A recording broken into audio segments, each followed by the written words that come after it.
আগরতলায় এলো মঙ্গল কলস। আগরতলা বিমানবন্দর দিয়ে নিয়ে আসা হলো এই মঙ্গল কলস, যা রাজ্যের প্রত্যেকটি জেলায় প্রত্যেকটি মহকুমায় মহকুমায় যাবে।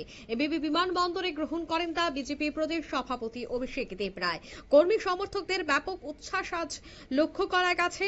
মূলত সন্ত শিরোমণি গুরু রবিদাস মহারাজের 650তম জন্মবার্ষিকী উপলক্ষেই ওনার যে নিজ জন্মস্থান রয়েছে অর্থাৎ বারাণসী, সেই বারাণসীর গোবর্ধনপুরে বিশেষ দীপোৎসব এবং মাটি পূজনের আয়োজন করা হয়েছে। তার জন্মস্থান থেকেই সেই পবিত্র মাটি নিয়ে বিভিন্ন জায়গায় কলস যাত্রা এবং প্রচার কর্মসূচি চলবে। রাজ্যেও কিন্তু আজ চলে এসেছে সেই কলস, আর তা নিয়েই আজ দেখা গেল যে কর্মী সমর্থকদের নিয়ে বিজেপির সভাপতি তিনি মাথায় কলস নিয়ে কিন্তু বিমানবন্দর থেকে সেই কলসটি নিয়ে আসেন। তবে সে বিষয়ে আরো বিস্তারিত জানবো, এই মুহূর্তে টেলিফোন লাইনে যুক্ত হয়ে গেছে বিজেপির পক্ষ থেকে বিজেপি নেতা রানা ঘোষ। রানা, তোমার থেকে প্রথমেই জানবো যে ইতিমধ্যেই গুরু রবিদাসের 650তম জন্ম জয়ন্তী উপলক্ষে 6 মাস যাবৎ একাধিক কর্মসূচি হাতে নেওয়া হয়েছে। এর মধ্যে মঙ্গল কলস যাত্রা শুরু হয়ে গেছে। কি রয়েছে রাজ্যের কর্মসূচি? নমস্কার। মূলত আমাদের এই কর্মসূচিটা সারা ভারতবর্ষ জুড়েই চলছে।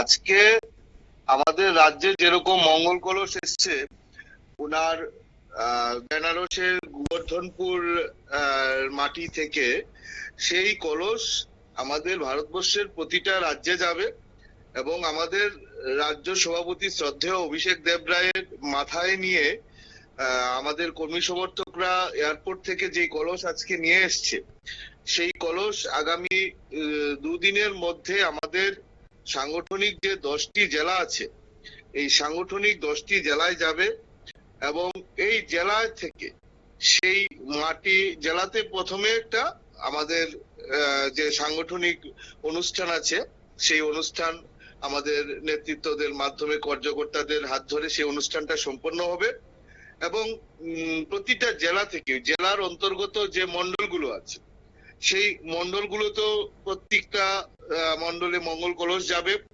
সেটা ভাগ বাটোয়ারা জেলা থেকেই হবে এবং সেই মন্ডলেও তার পুনরাবৃত্তি হবে এবং সেই মন্ডলেও মন্ডল স্তরে আমাদের যে সাংগঠনিক কার্যক্রম সেটা হবে এবং সর্বশেষ আমাদের এই মঙ্গল কলস গিয়ে পঞ্চায়েত স্তরে পৌঁছবে। আমাদের রাজ্যের যে 550টার উপরে পঞ্চায়েত আছে, প্রত্যেকটা পঞ্চায়েতে যাবার যে প্রস্তুতি সেটা আমরা ইতিমধ্যে নিয়েছি।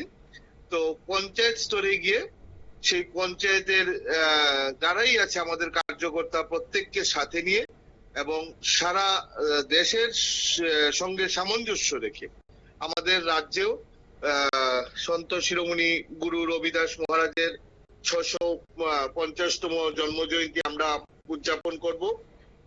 মূলত আমি একটু বাড়িয়ে বলছি, সন্ত শিরোমণি গুরু রবিদাস যেই বিশেষ কারণে উনি প্রসিদ্ধ এবং আমাদের সকলের পরিচিতি লাভ করেছে, উনি মূলত সমাজ সংস্কারক এবং সারা দেশের বিভিন্ন প্রান্তে আমরা যেটা লক্ষ্য করি,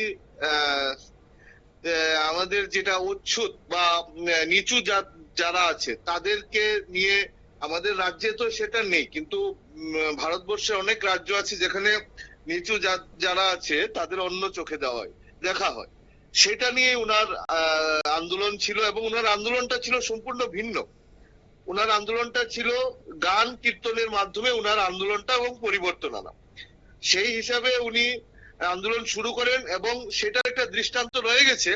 আমরা যদি বেনারসের বেগমপুর গ্রামে যাই, সেটা একটা দৃষ্টান্তমূলক পরিবর্তন হয়েছে বেগমপুর গ্রামে, যেখানে নিচু যারা আছে তাদেরকে অচ্ছুত রাখা হতো সমাজ থেকে এবং সেই বেগমপুর গ্রামে আজকে জাতপাতের কোনো ভেদাভেদ নেই। সেটা একটা দৃশ্য আমাদের চোখের সামনে আছে।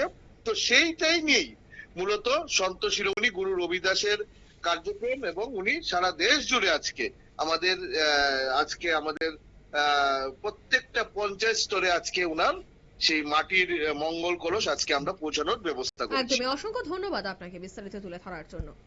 অর্থাৎ বিজেপির পক্ষ থেকে কিন্তু এই বিষয় কর্মসূচি হাতে নেওয়া হয়েছে, বিভিন্ন জেলা এবং পঞ্চায়েত স্তরে পৌঁছে দেওয়া হবে সেই মাটি। আজ চলে এসেছে সেই মঙ্গল কলস, কর্মী সমর্থকদের উপস্থিতিতে উচ্ছ্বাসে আজ এই কলস পৌঁছায় রাজ্যে।